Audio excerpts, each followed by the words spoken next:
Hello everyone, David Lang here with an impromptu fireside chat. I haven't done one of these in a very long time, about 3 or so weeks. But as you can see behind me, the weather here in Israel is fantastic. You wouldn't believe it's winter. And I, of course, had to do a barbecue today because it's in my Australian DNA. And somehow when I'm doing a barbecue, my thought processes get going. It's sort of like what the shower does to many people. You have your best thoughts in the shower. I have my best thoughts when I'm barbecuing. So all these thoughts were going on in my mind, and I thought, you know what, I'm just going to get on this live video and I'm going to just say what's on my mind. It's a very important topic. And what I wanted to talk about today is the ideological war we face today. And let me just take a step back for a second. A number of years ago, up until quite recently, I thought that the main war we're involved in was this clash of civilizations between Islamic fundamentalists and those of us who value freedoms and Western civilization. And that is still ongoing. You know, Islamic fundamentalists being the likes of ISIS, Hamas, Hezbollah, terrorist groups like that.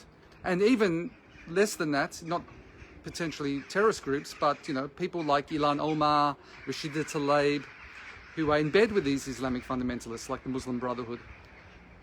So that is still ongoing.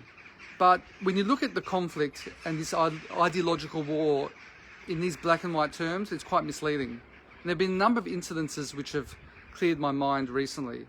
Now, of course, the peace treaty with the United Arab Emirates has opened my eyes up even more to the fact that there are many devout Muslims out there who, of course, don't subscribe to such fundamentalist viewpoints.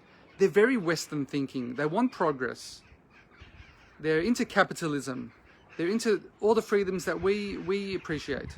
My friend Thani Al-Shawari, as I've mentioned on this a number of occasions, I've interviewed him a number of times, he represents that, but there's also been many others that I've met after these peace accords, and I see that this is the case. Now, I want to talk a bit about what Thani's going through at the moment. So Thani, he's on social media and he's become very outspoken advocate for peace. Over time, you know, I've known him for a decade. He wasn't such an outspoken advocate for peace. He was always very peaceful, and we used to have many debates and many discussions. But over time, he's begun to see the way things are more and more. Whereas in the past, he was much more pro-Palestinian, he's now seeing that much, if not all, the fault of the conflict lies at the feet of the Palestinian leadership. And he sees and he attacks the idea that Zionism is a dirty word.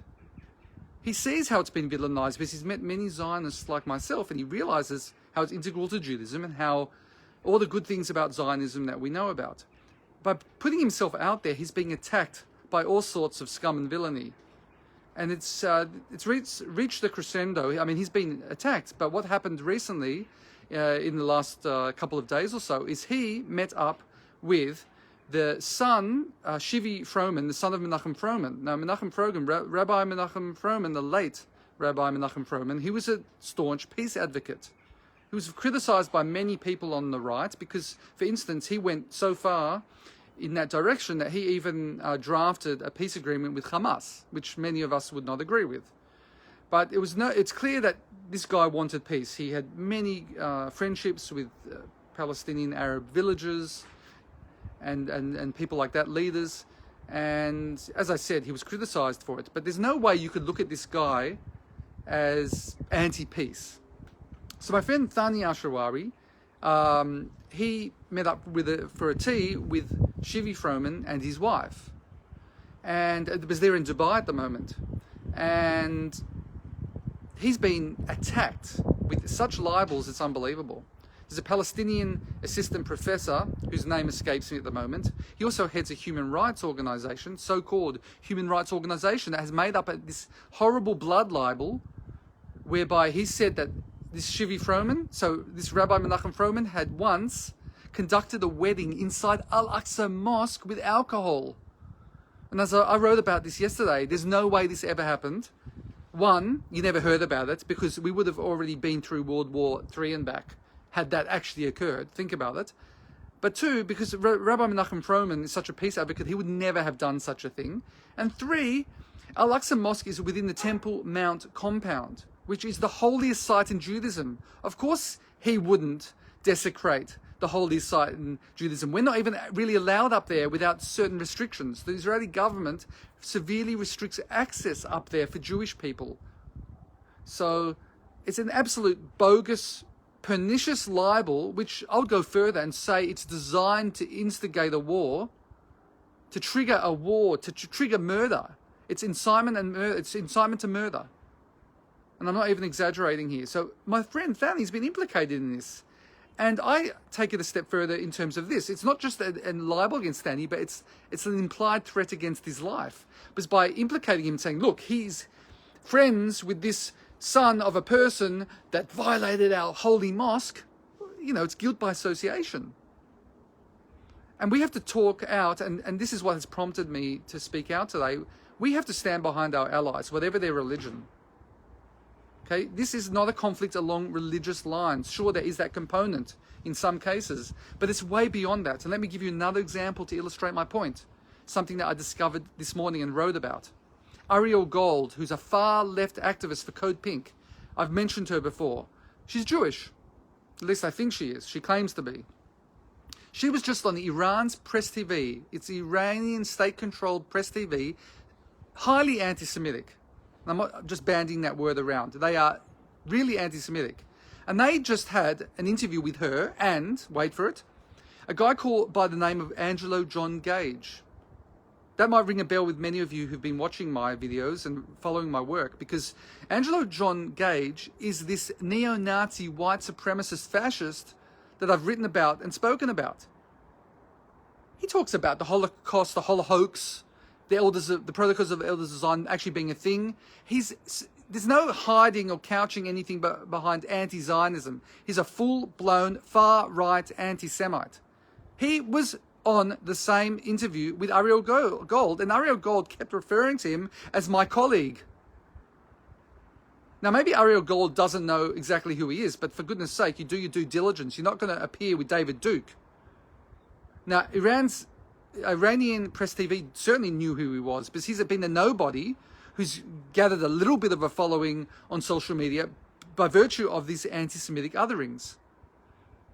So you see these strange bedfellows. You've got a far left hater of Israel with a far right anti-Semite who obviously hates Israel as well. And this is what I'm trying to tell you. So Ariel Gold is Jewish, but just because she's Jewish, she's not my ally. I'm not going to defend her viewpoints, and I'm going to fight hard against her ideology. And she's in bed with someone who normally, figuratively speaking, with someone who is to the far right, is an anti-Semite whose views she should find abhorrent. You see, the lines are blurred, and this war that we're in, this ideological war, is about good versus evil. It's about truth versus those who do not stand for truth. It's about truth versus lies. And again, it isn't along religious lines. And I'm just calling on my fellow Jews who follow me. Also, it can be non-Jews as well. But I'm saying this, we have to identify our allies. And if any of you out there think that all devout Muslims are somehow bad and they're our enemy, then you're highly misguided. At the same time, we need to stand behind our allies who might be Muslim, Christian, or whatever other religion, because they're standing for the same values we are. Sure, there are differences, religious differences, but what I'm finding more and more is that our commonalities far surpass our differences. And on the other hand, I might share religion with someone like Ariel Gold, but my differences with her are way wider than my differences with, for instance, people like Thani. And that's the way I'm wired. I believe not standing silent. If someone puts themselves out there, they're not even Jewish, to defend my right to live in my holy land, to practice my religion, and is receiving threats for this, by gee, I'm going to stand behind that person. And I encourage you all to do that, and to, again, look at the conflict for what it is, and don't be misguided to think this is just a religious war. It really isn't. Sure, there is that component. There are definitely Islamic fundamentalists out there that want to destroy our way of life. But guess what? There are Jewish people, Christian people, far-right people that are even enabling them and are more than willing to do so, because they're united by one important thing, important to them. a hatred of Israel and the Jewish people. Remember that. And I wish you all a great weekend. Shabbat Shalom. Take care.